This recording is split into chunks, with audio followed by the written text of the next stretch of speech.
nous parle. Chaque jour, Charles et Carole vous présentent la leçon de l'école du sabbat.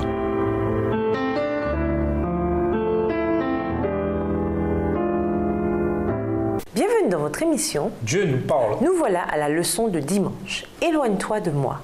La première fois que nous rencontrons Pierre, il est pêcheur sur la mer de Galilée. Matthieu 4, verset 18, Marc 1, le verset 16 et Luc 5, les versets 1 à 11. Il vient de travailler toute la nuit sans attraper un seul poisson. Mais alors, lui et ses compagnons obéissent à Jésus qui leur ordonne de retourner pêcher.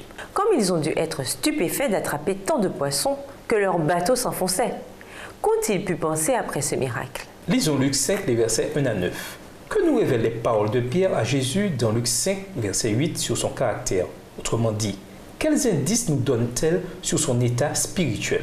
Luc 5, les versets 1 à 9. Comme Jésus se trouvait auprès du lac de Génézareth et que la foule se pressait autour de lui pour entendre la parole de Dieu, il vit au bord du lac 2 barques, d'où les pêcheurs étaient descendus pour laver leurs filets. Il monta dans l'une de ces barques qui était à Simon et il le pria de s'éloigner un peu de terre. Puis il s'assit et de la barque il enseignait la foule. Lorsqu'il eut cessé de parler, il dit à Simon, « Avance en pleine eau et jetez vos filets pour pêcher. » Simon lui répondit, « Maître, nous avons travaillé toute la nuit sans rien prendre, mais sur ta parole, je jetterai le filet. » Verset 6. L'ayant jeté, ils prirent une grande quantité de poissons et leurs filets se rompaient. Ils firent signe à leurs compagnons qui étaient dans l'autre barque de venir les aider. Ils vinrent et ils remplirent les 2 barques au point qu'elles enfonçaient.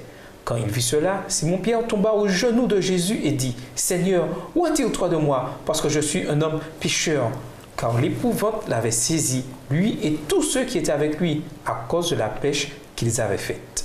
Pierre a dû être impressionné par ce qu'il savait de Jésus. Même avant ce miracle, quand Jésus a dit au groupe de jeter les filets, Pierre, bien qu'incrédule, car bredouille, a déclaré « Sur ta parole, je vais jeter les filets ». Il semble que Pierre savait déjà certaines choses sur Jésus et c'est ce qui l'a poussé à obéir. En effet, les indices laissent entendre que Pierre avait déjà été avec Jésus pendant quelque temps avant cela. Luc 5, verset 3 est peut-être une clé. Ce verset décrit ce qui a lieu avant le miracle des poissons. Il monta dans l'un de ses bateaux qui était à Simon et il lui demanda de s'éloigner un peu du rivage.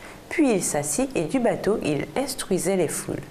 Peut-être la parole de Jésus avait-elle fait une première impression très forte sur Pierre. Cependant, après le miracle, Pierre aperçut davantage encore en Jésus quelque chose de saint, contraire à sa propre nature pécheresse. La prise de conscience de Pierre et sa volonté d'admettre publiquement qu'il était pécheur montrent combien il était réceptif au Seigneur.